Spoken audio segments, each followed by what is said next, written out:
that the horse learns that this is not something that we do once in a while. This is how it is. Yeah.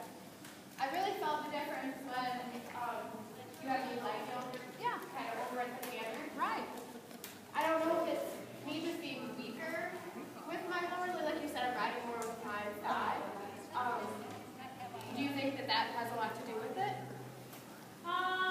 Well, I think it's both. I mean, I think he was going to his default setting, which is to lay over to the inside, and I think he just didn't address it enough. Yeah. And so quicker and more like. Yeah, and it has to be more graphic. So in other words, if you say to the horse, if he's leaning in, and you put your inner leg on to say stand up, and he doesn't, then you have to say stand up's not enough, move over.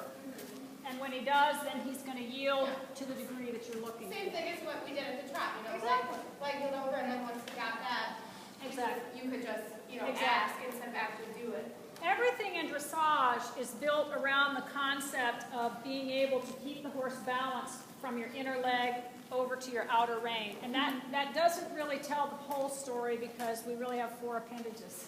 Yeah. So it's not that you're just riding with those 2, but what you have to do with the other 2 is they have to support whatever idea you're trying to get across to the horse. So let's say, for instance, if you want a leg yield in, your inner leg is going to push into the half vaulting outside rein, but the inside rein has to keep him flexed ever so gently away from where you're pushing him because that makes it easier to push him there. And your outside leg has to be there supporting so that, for a couple of reasons, so that one, his haunches don't move out, but he still lays in on the shoulder. Remember, we were trying to take the shoulder up to the outside rein. Yeah. Because the horse's hips are wider than the shoulders. And that's what makes a horse go around a corner like this. Yeah.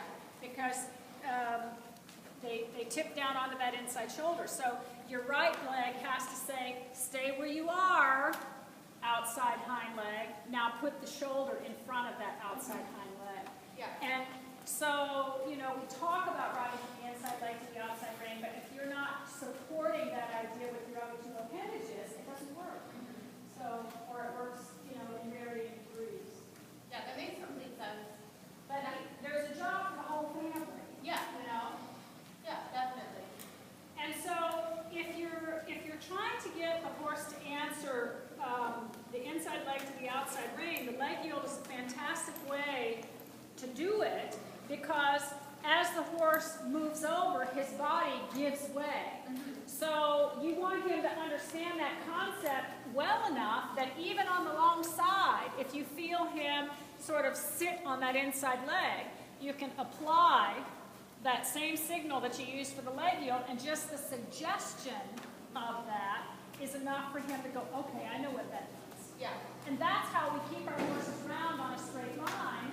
You can get a horse to drop their head and their neck by using a lot of inside rein and a lot of inside bending, and that works on a circle, but it won't work on a straight line. This is harder to coordinate, but it works everywhere you go. Yeah. And so that's why it's necessary to teach the horse this concept. I mean, everything, even a canter departure on an upper level dressage horse is built around that inside leg and outside rein. It's actually just the outside leg being there in a supportive way and just a little scoop with your inner hip to a balancing outside rein, and an upper level horse will pick that canter right up. So you don't have to actually bend them like this to say, this lead, They have to get to where they can be dead neutral, and that's how they can do one tempi changes, because they're dead neutral, and it's just you say go here, go here, go here, go here, because they understand the aids so well. Yeah. But everything is built around that inside leg to outside rein. So it's critical that, at this stage in his work,